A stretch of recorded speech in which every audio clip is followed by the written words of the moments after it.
Edo agbendina mikamia kwankpala kpele nyasala Agbe nyadzini kwankeke bla Agbe yo pogandre le Tosh TV Tosh FM Nyadzordzorwo hamaka gama subendi afa Dunenyo Nyadzordzorwo na ado miagbo kalendi atoma apato Aaron KOFI AMEDZO inye MUNICIPAL Environmental Director na nyanya balepa ya mayo patado jingwenya ba dumajajado wana ike yo wana la jingda shada ma na totro gadeve hujama pa jaje nyanya manono nyauma nkonyenye Matilda etonam azi le mia pa Nyadzordzorwo mala nto madashiada nto mama opo ngodawa patado jingwe wonya ba jaje nyanya nyawa na tem adango kala hujama ha Hongto majidu takpa hapa ngodawa lopo afo avoji kude jaje nyanya manono nyau lengto ama ka ayi wonya bangto majidu takpa hapa ngodawo lopo afo avoji de jaje nyanya manono nyau ta apato divine bossing inya hotopo mama fia di eglo na miba dopa ika le hoshi le Ghana dukoma yenya ba huwa yenya duma jaje todo moto deka demata yo mala klalo ba ye wada shile nana po do panu ka ai mi apa do ha chiado do jekbele atuma viado kuda jaje nyanya manono nyaunu a wo dema ba hojama pa jaje nyanya manono nyawa matan ngoyi aba ale ya magado abumeno ka ai mi ado jekbele atuma viado kuda jaje nyanya nyaunu a wo dema ba hafi jaje nyanya manono nyauna dabliboa akpaganto a lebawa acho ye ugbo ka amayo le hoshigama dema ba de ala yiwoma etokpo de ashangota ewebe amo alona gbodudo chopa apoma hava akona de hoshigama alabawo adida ngoda ugbo ba wa tokpo de ashangma yo plus suba fiafio ha pa ngbegble wowo le ashiama jina adekpoto Abe mi awoduma na no clean alo na no zaze shaya akporo mi ato ogbo nukatai mi afua mi apapia otanwa na mi nuchivua ala be mi ajra mi apake mi maga no shida le chidariko abe ni mi flada pli fifi laya agba mo popla magalio nwa odo wa rubber so wa kan dudu na na mi be mi anodudu numo pete no kenu amole no nya dunwo voko o da sile rubber chi dare anyigba ko nenema ano di popo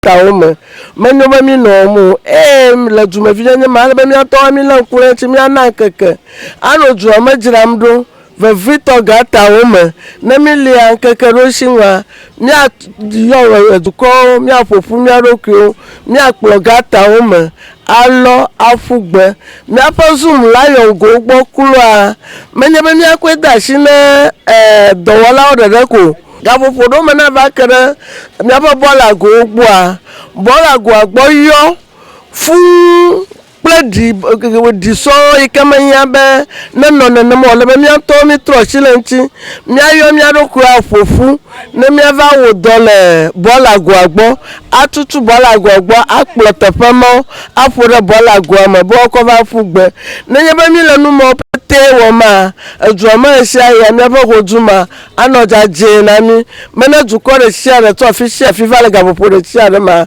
ava ko zaze we le mi ava vota go ntono Eho gbomere mianto ku ya wewanyu na woche le wo honu hejira wo honu do amereche jira toru ku tepiepete ya no nit abe mi afete pela simele fi mejebe mi bobran mi no nukpolola o jobedi amere ni chola fida pe never we na mio mianto mi ajira fi odo fine na me ke mi che jira toru nche me jira tonye do ku efiepete ko ke mi ele nit mi ashimonyonwo mi amaro mi dra mi arok gboro asie jona yinare apoma kaka mi aga gbova ashimo ba mi aro shiko o bola o ka no mi anopo ovo mi kplo mi anopo afiju amabubu oble ava dari mi ba nka gbotu mo la ha ava du ma dadra ruela le ho o gbo na mi be na jin de share fa ya ragba mianu miagbo dramro abanyo apajipola wo na arunchu apajipola wo na o mienong mawo akavela ashima pakpadia lenya tafoma womblanyi na nyanya ba hoshi ya mako gate mala ashiangu avelia watchman omula ashiangu yena bala mashama tivut na woni kedza an vevieto bavuvio kala nyadomi pla fiafio la nyadomi miafim ne mi ko gbadari fia butu ogba kaka ngunaka over to ogba adenyi kedzolo odzonwo odile agba mo kode nyata ni da kuku no po asiagbona mi noji no da agbagba no to po da asianuna mi ogota we amo wa wonu poto wa da foji o wa bla jaje nyenye de kemele hosie me otami de kuku na mcie never po hosie gbona mi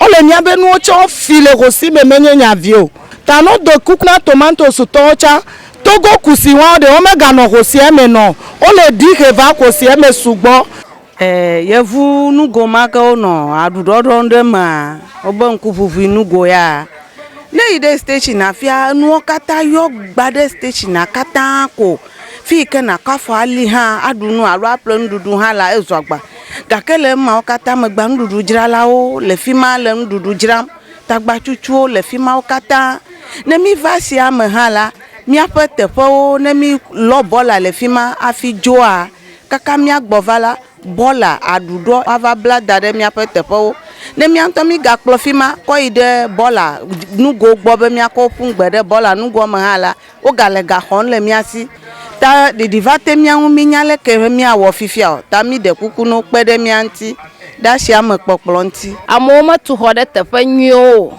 fika china chato ha over to hode tefe ma ota echi ha mata wa do to gota o ma vayo o lo bola o kokore gota o ma kata o he bola o kata mata wa yi ha fika le bo akọ bola da o ma le kom dio for example fia na do station fia bola o le fuma nyama tefe beto o basa nu ha o di koda fida na gbogbo be ilu e ajredo masia mana ko edo kwiji ano jirando ko tefe ano kokko e kebe na majrova nyaba dopa de langona jaje nyenye manona nyao le hodwa mahafi amado achedo dokyoji ha gbadudo womda hodwa mata mi agada honto majidu takba hama ha doje pele afoto Aaron KOFI AMEDZO inya home municipal environmental director kuda adwamapo jajado nyao nu kadama ba alayo adri halo alayo jiba diada kama gano hodwa mota susumata yo driba yauda atolia lejin da ka da sha da ma yawa awo jumajajado gakala ko yivaima no matan achofo nwi aba alayo ajiye no aba agba jumajajado wona jinwi amato a ano aji ye oba le payama town council top chacha le hodoma aga sogbodaji wu alai wo no le payivaima alaba da maba nanya ba amada makpogoma le jumajajado wona mowa amafia ba to ha lengona nanafa ama abami amayo kanyanja jenyo jikpola wo na mi akodo dasio nyebe mi akpogbo be mi apasio makledu o meja la nyata pa matro ma mi akodo avagmade akpave ayo kami onto mi wona akple yo kami cho dasina dokusi do la o be no wo mi yona de yevugbo ma private public partnership alabe yakanya private public partnership a mi wona dokwe dokusi do la yo kekpenare mi anwule gbelolo me da kanye zati and Felix limited bele zoom lion ameyawa wowe penare mi anwule gbelolo me plo fo gbelohu ka ni ka jojo mo sia menye be na mu kponu a uma no monu pon be gagwa na no fufulu ako agbarudo de emon wana we be enu plola ple gbalola okata lameva fanu vie kude agbalolo fo wana o eta peiva ima ajeji a mi wana dugbaja do ikami ona de evugba me clean up aha jirasi amadu hemokpom be miaƒe tatawo awonana kuɖo gbalẽ me ke woda asi kple miaƒe private public partnership yi ke yɔm le be ɖokuisidɔwɔlawoa woƒe agbalẽwo ŋu ame yiwo me dɔ wɔm woaɖe asi le wo ŋu ye ame yiwo ke dɔ nyuiwo ma woagane mɔ woayi dɔ dzi lo haɖo woatso ŋɔŋlɔ bubuwo ade me yi ke awɔe be woate ŋu ade ŋusẽ edɔ awɔ le nyateƒe ma miaƒe dɔwɔwɔ le asime me edo ŋkututu le ƒe ya va yino miemɔ kpɔm be ƒe ya ma miaƒe agbagba aɖo ɖe nɔnɔmewo ɖo edugam nye ho ta ne miewɔ dugbadzadɔ haɖo yi ke amewo yɔna be communal labour mata ŋlɔ ŋkɔ agblɔ be adzo va lo haɖo adzovi meva o nu yi ke miewɔna nye be ne le ʋu fiase haɖo le wo dɔ wɔm haɖo le nu dzram koa ema fia be mede dudɔ mo mia ale o ye ne mi le wa mia hatono kple miaƒe se yi ke gblɔ be miana wo sport fine ta zigeɖa mienana wo fine woxena na assemblea ke fana ku ɖe nu yi ke wɔm nele kple le ke ne tsɔ wo ame aɖewo lia mienawona agbalẽ ku ɖe ŋkekea ŋuti tso ŋdiga de va se ɖe ŋdigawoa mele be ame aɖeke na aʋustɔlo alo fiase o ele be nadze agbagba be yetui ye le wo dɔ le dugbadza ƒe dɔwɔƒewo gba afi nakpɔ ɖokuiwo tɔgbɔ menye tsɔma nye wo aƒeme dzraɖo gbɔ etsɔe nye dugbadza teƒewo dzraɖo gbe ye míeyɔna be clean up ta ne míele wo nenema koa míeha to no edzi míetɔ miaƒe mɔ dzi nɔ kuku ɖem ne dua me tɔwo be ne menye tewo yɔvie numawɔmoa ke ɖo hitɔ ɖi yɔvie na ata ŋu ana mɔ aɖo akpɔ mema be ame ya gbe kɔm ɖe nye xɔ godo le etsisiƒe aɖe yi ke míeyɔna be gɔta ma ye nena mievava la mea ado miaƒe wɔnawo ɖe ŋgɔ miame blatɔ ye ho ŋutome katã dzi kpɔm ne nye ho ŋutome ƒe xexlẽma anya be menye dɔvie miasuno titsawo le kpo ɖeka dzi nye titsawo me blatɔ hã sukuviwo dzi kpɔkpɔ mele bɔbɔe ne o afi miame blatɔ ye ho ŋutome katã dzi kpɔm ame xexlẽma be akpa 200 kple dzivɔ eɖe fu gake menye ya ta miagblɔ be ma eƒe ame ƒe dzadzɛnyenyawoa wo vovo to ge wonya kpɔ ge dzi awu le ko wònɔ tsa nenema ke tohehewo hã wo dzi yi ɖe awu le ko wòle etsa míanɔ mɔkpɔkpɔ me be tohehe yawo dzi na ɖe nenye be wowɔ woƒe dɔdeasiwo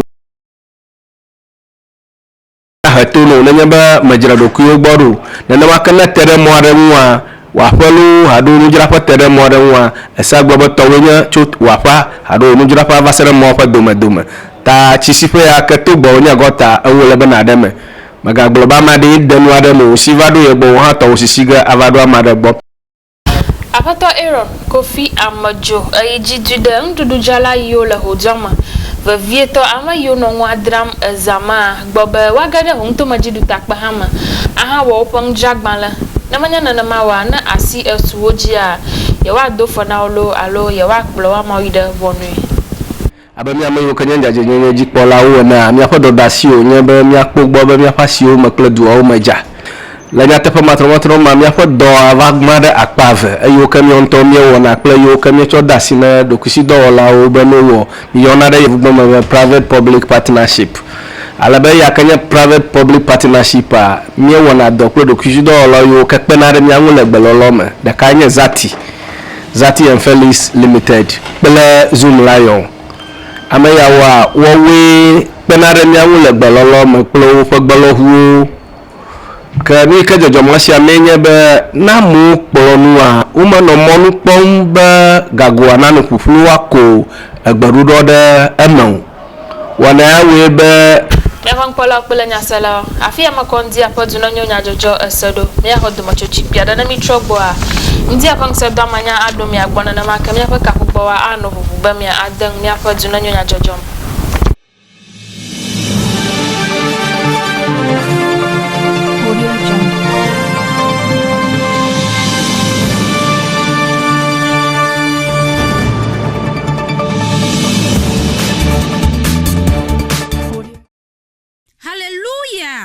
Shamina ife dɔlawo dometɔ ɖeka ye to Mawu ƒe ame Shamina dzia ame yiwo le babla ɖe ma ƒe kawo tso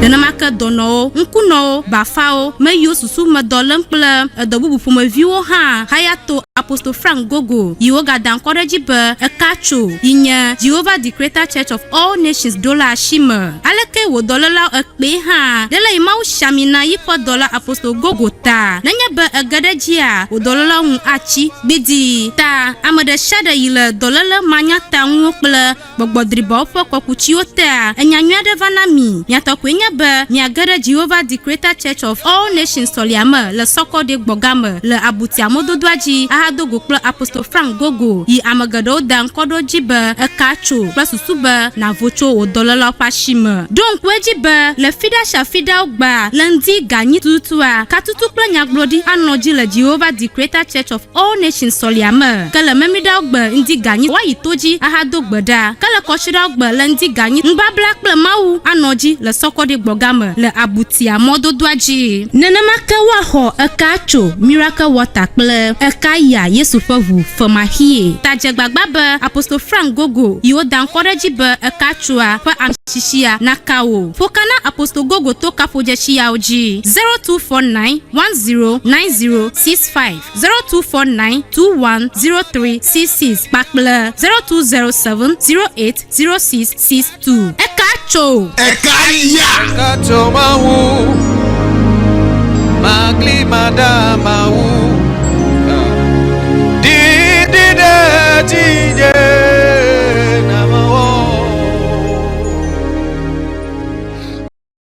Agbe no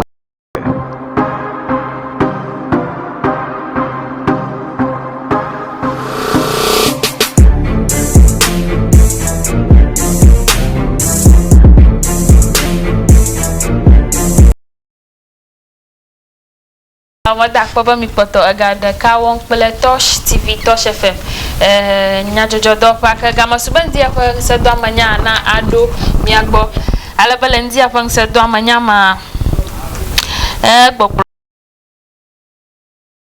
Expect the best.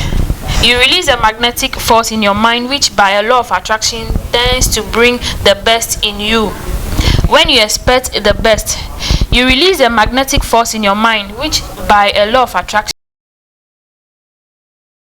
in you. Be a kwa gbogbomba ndesha de kemia wala Agbe ama. Elanye new elanye vom ya kwa susu alo mi antowe doga hafiawe mi kwa susu maye mi kpa doga jile hafi adi dogwe ita gasha ga mananya ba ejiba ya kpongo gba ya nya ba na butamanyi na ada dodonyi etomada edoki onu iko ya tanwa we ba na akpongo yi alaba enyi okana edoda wagbonwa hafi watan ava ema tahaba yenya miafa ndia fa nsedo amanya ke kuda miafa sim card re-registration for enyaonwa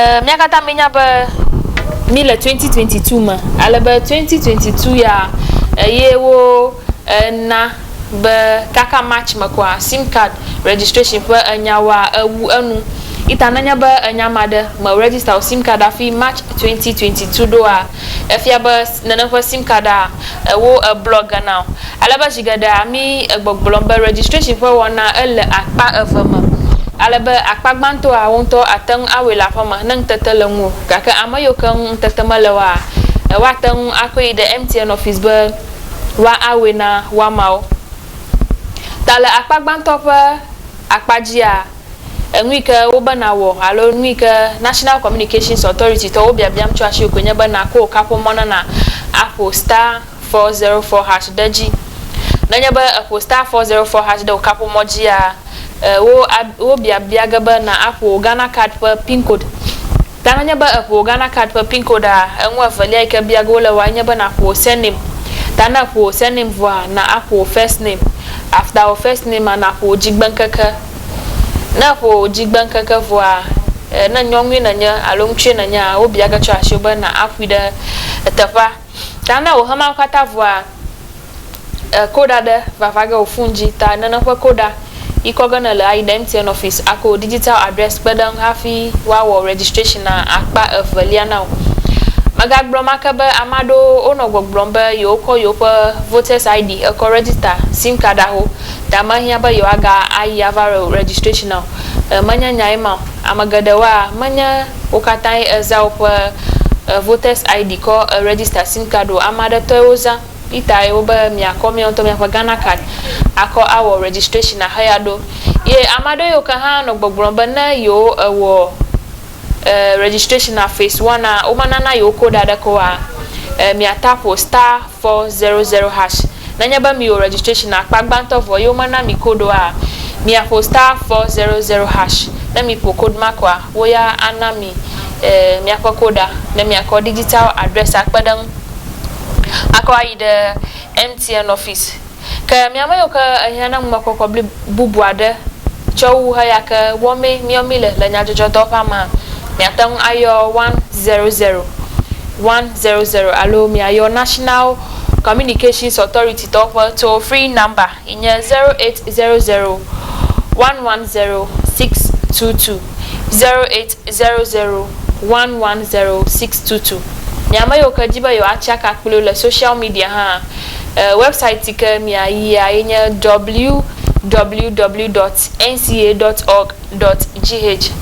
www.nca.org.gh enya website ka mi gahafi atang ado ajokpele National Communications Authority dopa lanku vijedo moji tanana mai le mi afa SIM card registration for nyaonu mi akata mi nyaba mi afa Black Star to ogbogboga do ma hi ogboho ta jeba mi achojo the SIM card registration ala ba no ogboga ba kpere mi anfia ka population aga sogbo ta jeba na chofia kwa make sure be get MTN office ya register for SIM card asi yo ka didim Agbe yauda inya jinu afa nkeke bla avagba wenye joje aplau Veta Junction Dabala Anyako ave afia de nyigba ple kwamikrum ke yauda shiwa wenye ngwepe we mafi avado have pawe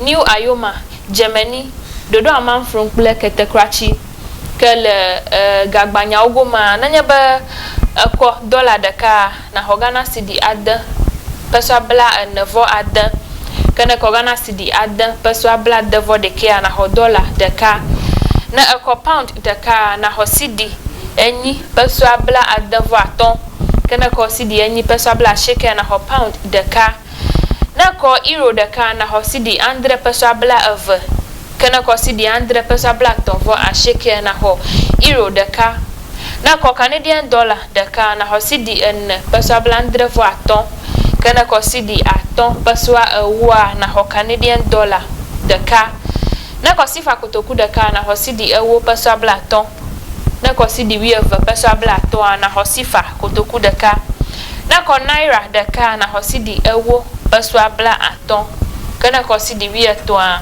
na ho naira de ka nana mai wo le gagbanyao pe akpaji le diao pe forest bureau ma mabu kapogboa miama yo kataka ejiba yo adam miakwa jerora ma miatan ayo adam miakwa Dunenyo Nyadzordzorwo kuda hoja makwa jaji nyenye manono nyawo aba amagbanto lekaji. Hello, good morning. Will. Etonam. Etonam. I'm okay. Okay. Matu kone Tosh mida dola fiti. Yo akpe. Ho mama jila chu fetu. Satonam. Nefa ku fetua. Jadi nyamle nyu crowd. Ala be mode. Eba ba ga tu to kene ne. Manya me ka chu le bola kuna ka tu mamo. Emo nyulu e ti de ka ka so ka tu. Akobu bo ka ka ko baji. Amela mi dia na me geta mia makpene teto ayina me sia makle to jinjiki be menya jiru duko akoina ko jime janga pe environment odo ala be nena de joa awe dolele a awe to ale ya oba hon wa me ka nya jiru na ma jira bo hon no now it's a good idea be MC ya ala gbaje le nyabe jenya ya ta mete mi padon tasbe ya fe e ya wanya kpo ela be obe ehua is a clean city in Ghana.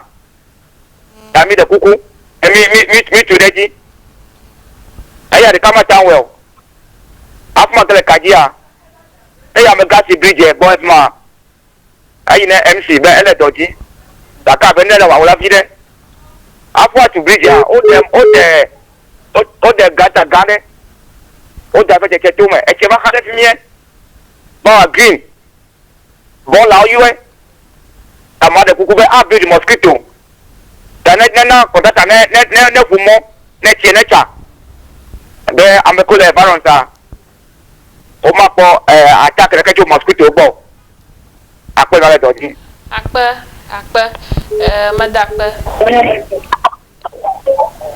Hello. Good morning. Yeah, good morning. Hello, good morning. Hello, good morning. Good morning. Na mon ko klafi na yoyomcho.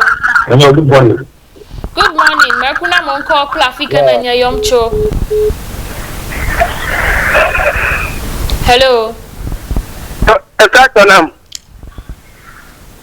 Hello. Hello. Is that Tonam? Yes. Ale Agbe waka. Akajidaka. Yo, ni foko ma le kadina chokalefa. Yo wakbe. Da nyanya de. Loko ma da pene mi de don e wana mi leta. Akwa. Na le TV for be to join this. O la mo le da nyanya kame ke to le ba. Da le moto. Le pogota ma foko ndu dare moto he mi amegbe to mi le pepe le dudu. So for the young man, I'm ready. The man, I started Omar, I got plenty to do a moto. I'm an Omar attack the head. And General Omer attack the head. Over environment, and fact, and a very, very so poor and hazardous bar. Done it from your MCK. Less than about 30 Jola.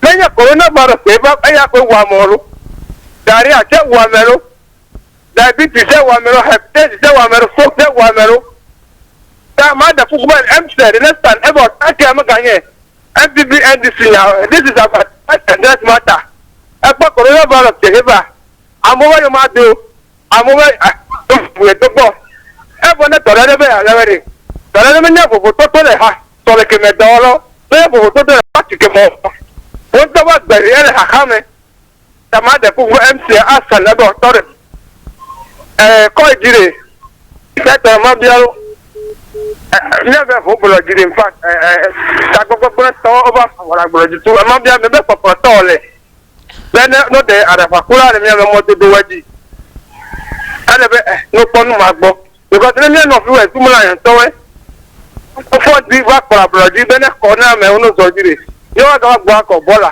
fútọ̀tọ̀ ẹ̀mí fútọ̀tọ̀ abùrẹ̀mọ́jì ẹ̀dẹ́mà mẹ́rin mi àjíjọ àpẹẹrẹ mi. Yo akpa nyamakaji ba amadaka tan agbona susuma dola la daka bana dola ho jamo ko ado na jo ha ga gbogboga maybe na ha ma jo ha bubu adaga vaga ita dokomi akoido mi ado jibe nanya ba wo bola abloji na ma mi ga po zoom lion to shin gbe wa va akpogbo na nya ba bola do le ko make sure ba ye to ji hello na mon ko pra fina yomcho Yeah, yo ko la ko ale yo ma pagade. Okay. Madam ko na Nyadzordzorwo problem le je to avede ni yo shiati let's go here. Esta madam ko na Nigeria yo NTC ya esta bank shinani yo wala to no shiati. Yo no to police. Yo akpa akpa ma hono vibubu hello na mon ko plafina yomcho okay amada kama po okay hello na mon ko plafina yomcho hello good morning Amereku Ben Chojolo Kwita okay Nyina kudem de hemele jesi dole mi ame wona hemi wona la pa vele ale agbenwa ga keme. Mimi le nkudel le nya mejojuru won le de ne enya mejojuru ayi na dem wu fe. Mi ame dunya hela apa eve yo ke no na mi agbe ni magbe be NDC alo NPP wo me ve apete ni mi le nkudel la ne enya yi na dem wu fe la ojina be waje.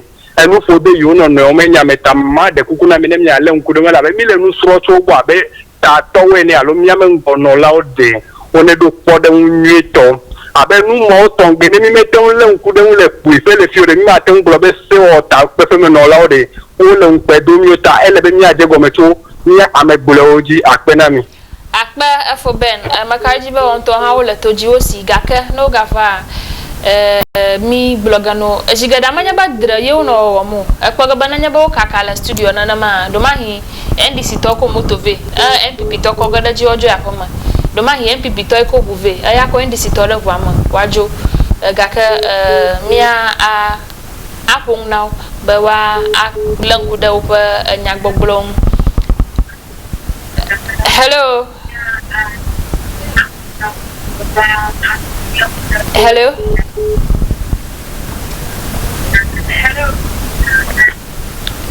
hello Markuna yoko le mono TV alo radio magado to dokio le TV alo radio ajo hello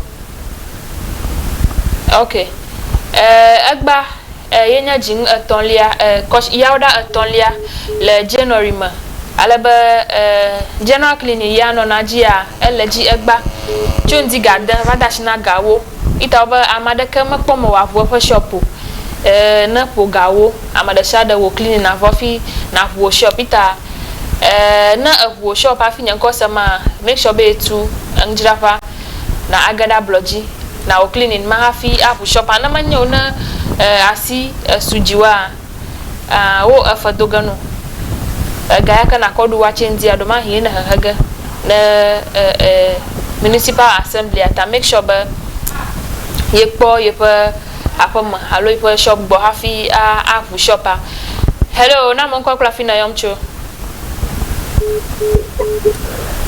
hello good morning yo anya ke la shona mi hello yo akpa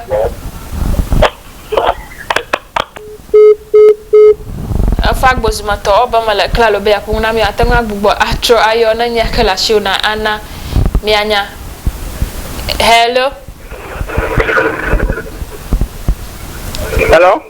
good morning yes doctor yes ayi foko ma ka gatroba yo akpa koi jide mele gogobe sim card registration ade ale bem tento konto awe wa da oji be wa ide community sewe I community sewe because no le diba mi no vade nto over kelebe this over kelebe me nyama ka o ka gotroba ya ta no community sewe no la wanu na mewe da ado to seji because amaranya dono ele to baji mata azwa officer ta evolusi tanoi tola wanu na mi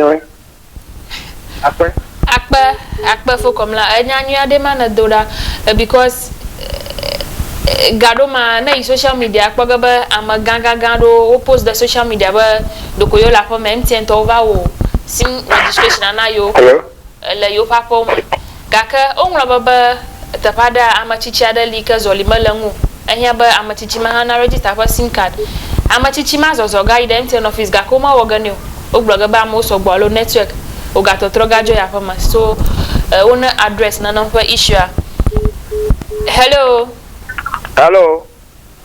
satonam yes ani mo lu mama do putenga ga trobo yo akpa mada kukude ya fa line shade bila kukuna na pokona mi sia ala difficult to this time pa yo mada kuku ya pokona mi dukule cutting ta mada kuku hello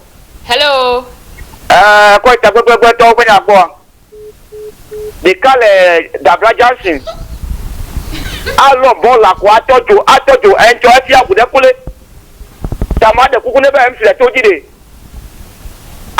efi abado inji ke ka tojo dalo alo bola san ko atojo yi de moment tamade kuku ba de no je amunu ma nyele tinye masigo ma sikide wata jamre be bu ala wa bi amre bo be nya wa no committee set yo jamre kuku no popo kaba agwa wa no ende KOFI jamre kuku ele bibire akpa anya ba no nya na fa susuma dollar la de fika igola e ga igeta pa bu baga fawe so the best thing nya ba amado ananya ba ukpo susuma dollar la na ma ka olugba akono ba no va kofu gba makpona gadao amado ka susuma dollar mo ko bola data ava ko igba fufu ama we lugba kono ba no va kofu gba ita amayo ka no na fa for madam a wona tota na plugba kwa that's been la shona ko gana mazum la to na valoa make sure ba etojo fifi amile papi yi yoma ejo toto ha ajeba mi ala nkuda ngita majeba na logba akona da fato da ka ba na va kofu gba o va ijo to pe da ta fa da ka wala ba mi le papi yi ma da fato ma fojo ya to go le bola ma atenwa gbleng la madam ita hama ha ele mi out ma view to pashima na logba kwa make sure ba ekwe da that's been ma zoom la yon to na va kwe allo na tojo hello Hello. good morning ndi Nyadzordzorwo. Hiyo akpe. Ben ko ta kro foje. Akpe. La dogbene honorable Stanley play with comme la yole doji. And this topic ya no ki tole ho simeri. Don't to keke kala gbo pe won to ko gbo.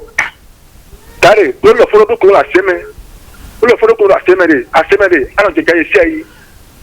Akpe na mi ke tenyo na mi. Akpe. Hello. Okay, enya ko ma fo ben KOFI egblo.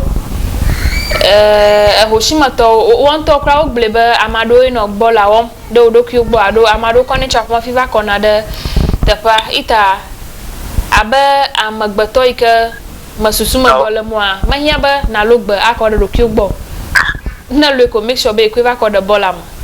Hello. Madota flache wa ba mi afa kafu gbo wa jibe ya adefundia kaka mi woga ita nanya ba ashimanyonwo wo letojia magakplo gbadudo na abdada robama ako adada gotama amado gata yo la shama o pavement daji kaka open space ako bola ako dana na fa gatama ikamanyo unto edo shidata pa mana we na ma acho ikagbona adola la hagana. Hello. Good morning. Hello. Hello, good morning. Hello. Hello, good morning. Na monko kafina yomcho. Nyadzordzorwo. Okay, Nyadzordzorwo lo kan. Yo akpa. Nobody. Yankala Nyadzordzorwo. Afu achu monko sem anya kila Dogon shoro. kan community bala karo social justice kara. Ba kutro na bia nyaka.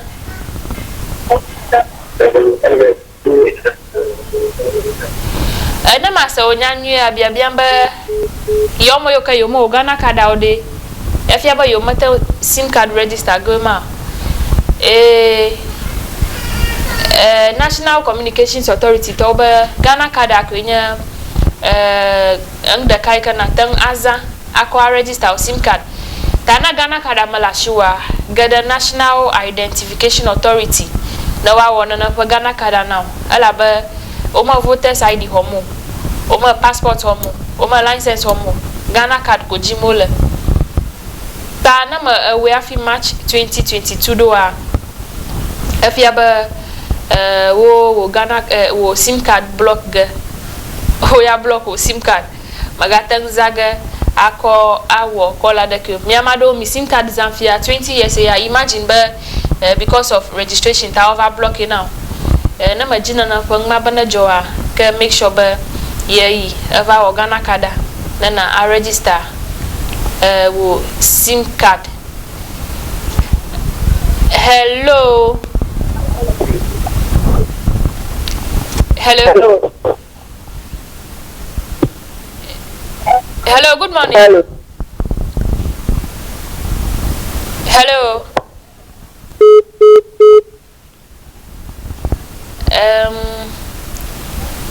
Jama ba mi akwa kapugbo ama mi agidam ndi atututu la ka mi no try mi anoyoyom mi ahoga de kama.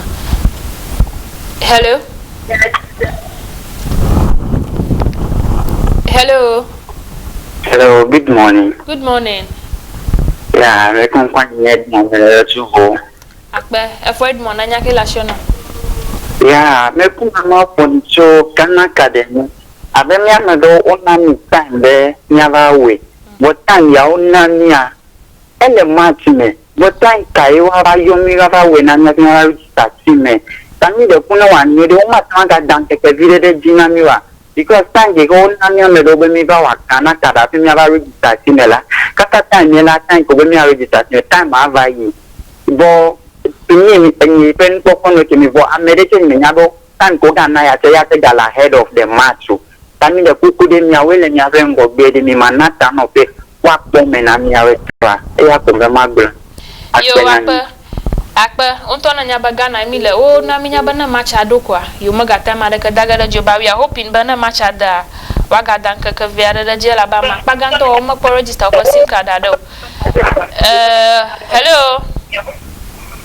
Hello. Good morning. Morning. Kuna mon ko klafi na yomcho. Bato. Yo afo batoto. Enya kila shona. Enye la sini bi na no fi nya le ba wo kara ga ke epenkwa pe li chamojo. Okay. Kado kona try the National Identification Authority. America wakada national you know wa correction money. Okay. Akba. Hello. Hello.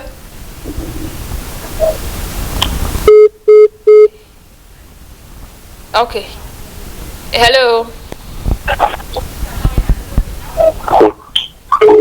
Hello. Hello. Good morning. Good morning. Now we'll come back to you too. Hello.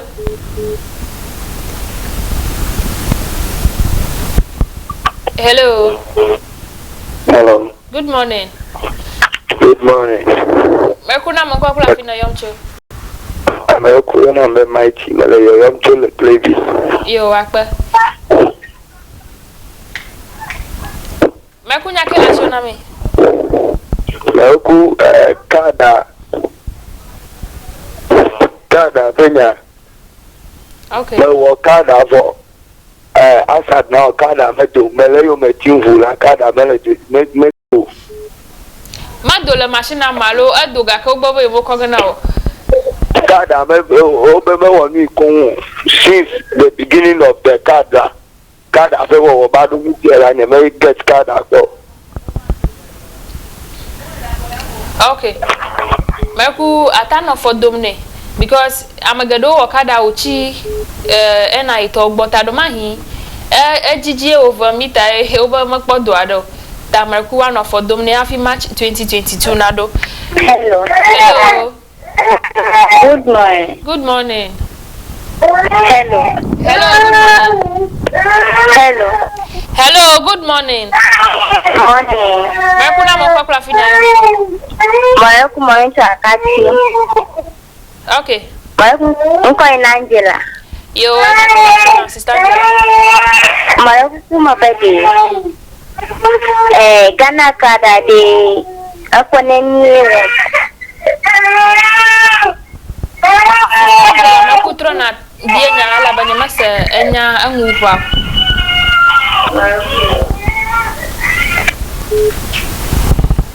Madu ta flache ya tanwa chwa yo na nya ke la shona bia. Ma esenya tututu. Hello, na mon kwa fina yomcho. Hello. Hello, good morning. Na mon kwa fina yomcho. Your number John. Nyankoto John, my auto at the couple. Okay, for John, Marcunya Kelashonami. Madaku Dana Kada Nyamumiwi. Kaka Gana Kada Nyamumiwi. Aka Nyapon kwa Umoba Nglonkwa New Titanical Fun Tiparista Mo. Aha, Chona Quide. Okay. Tula Afia Iraflawu Abe register Ajiji Ayo Ulumano le Nyaki la Fomo. And let me get Wati Aga Omate no Izenami. Koko Kona to Traga ide NI Togbo. Watch your print a bubu now. Our correction now uncle. Because NI talk we are tongue atrocilang. It ana keep it up on man and a cameli or gachum. That Trona the national identity Togbo. Now watch your our correction now. So me have Paula Konya Sala, no never a Iva or Ganakada. Make sure be check by upon the shadow the Hafinajo. Na check in number the one and of more we know Jidaka. Now when you're not Jova for Mafi, a guy delay tatis via the Vavaga. Ta make sure Bane Wakada qua. Na Alan Kudo Unkong, Berda, spelling at the Hafina Ajoya for me. Hello. Hello, good morning. Good morning. Daddy. Hello? Hello, Marco Mokosem. I'm yeah, hello. Hello, good morning. Yeah, morning. I'm Marakunko John. I'm a local to Rabando. Okay.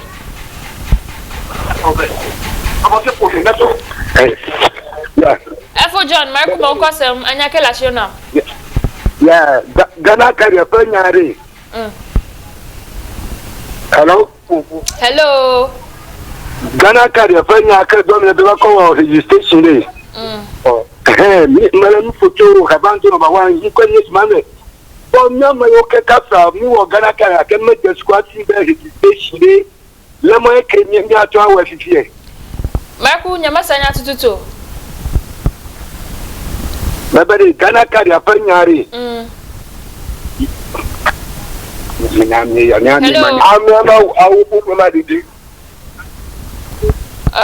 Mother Taflache, Marcum Yatangatro Ayo, Elaba, Nya mi bia, Yamatang, Sanya Tututa, Yatangatro Ayo, Atro Abia Enya.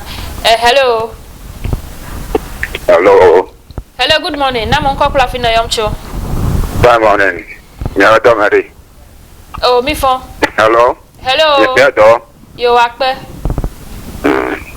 Marco, think that I can't go over no register. Amado le register le punji. Aka amado ba gbe punji tola. Matan approval. Me dem abia to yan pepe ha. Marco, anwanya ba registration early phase 1, phase 2. Marco. SIM card registration akpa of ye owomdo. Yo akpagbanto awonto na we la poma. Afi na ko akpa of lia identity and office wa we now. Kakana akpagbanto oga la poma atanwa yi MTN office wa we kata now. Tangi ko na dial star 404 hash la poma. Na dial star 404. Alabanadi, ay ka gbo na imanadi. If la one quackle Talabana, they had open I just like I. Oh, okay. Nanyaba woman and maba won't on our Omo Vakata now registration at Banto La Poma, that's fine. Oh, you have to open up what you need. Magbog Blomba na Ubana add the picture washi. Allo Unkuma La Poma, Afia by registration. Maganya banaga identity on office afia vawe. Enyaima tamyama yo committee ogala for mo amiga identity on office wa na mi. Hello. Hello. Good morning.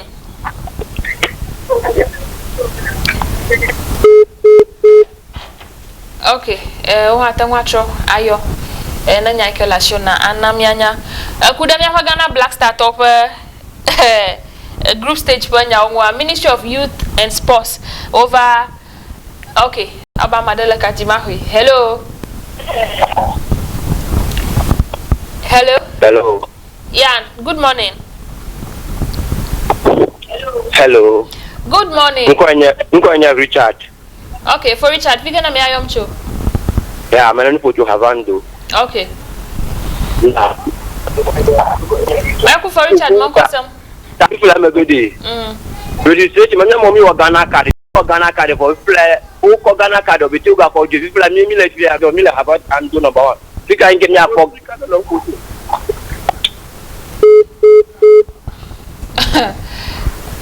Sorry. Atamwatro ayo. Tama no gbogbomba kudemia pa Ghana Black Star to onwa. Ayo nyabo dumia ji la group stage mi geta. Okay, Mahamobubu. Hello. Hello. Good morning. Good morning. Well, mabendo takada mimi nyo kala kinyaga nakaya. Marako migada National Identification Authority na mi ahomia pa Ghana kada mi amoyo kawe o makwena miwa. Migada na itogbo na wa anami. Abemi we amokwena mi we mpaka mkwena mi. Ibloma leba mi agada National Identification Authority toji. Afiko pa do pa la kwa. Migada ojila do pa manowa anami. Nana pa Ghana kada.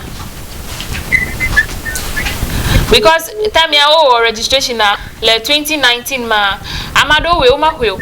Amado we o hwetati ma o ka uma hweo the National Identification Authority do pa makwa o mi anaga.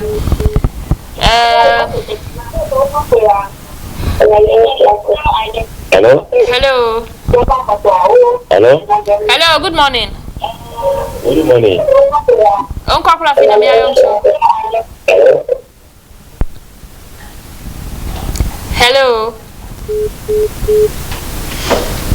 Hello. Okay. Tamana kwa glomba ayo nyaba mi agala group stage yikama jokpo ta amadasha de lang hablibo mata Ministry of Youth and Sports o the release da go achoy kavai alaba o glomba aleke Black Star to performer ma anyona yo alo yo makpo jijoda o performance mu ita. Okay. Hello. Hello. Yeah, na mon kwakula fina yomcho. Hello.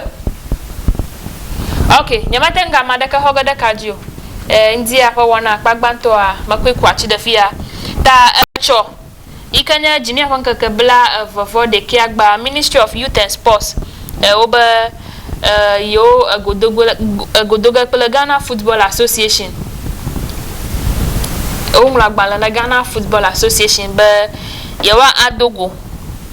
Aha alam kuda nyara kafa do nkuda Black Star top performance nyamanya la ko le gbo we aw do mi agblo ba nyafa football awe mako abonyo alo kuhia acho GF to gbo a nyamanya la ko le gbo kaka dodo maye bubuto Mustafa Yusuf inye Minister for Youth and Sports edato maba acho yawa dogo pele Ghana Football Association kuda Black Star top performance anwa miga hoko miga so dokomia adrado the World Cup qualifiers ikaji noga le match this year miga ko miga ho gaka mia preparation be match ama mia tama qualify na World Cup ayena mi qualify ha mia pa abupolao wa wala pakaji ako bola ba mi ako World Cup ako Agbe va Ghana. So afia e mase wona akpagban todo na pogania newspaper review le Tosh TV Tosh FM nkonyenye Matilda etona azi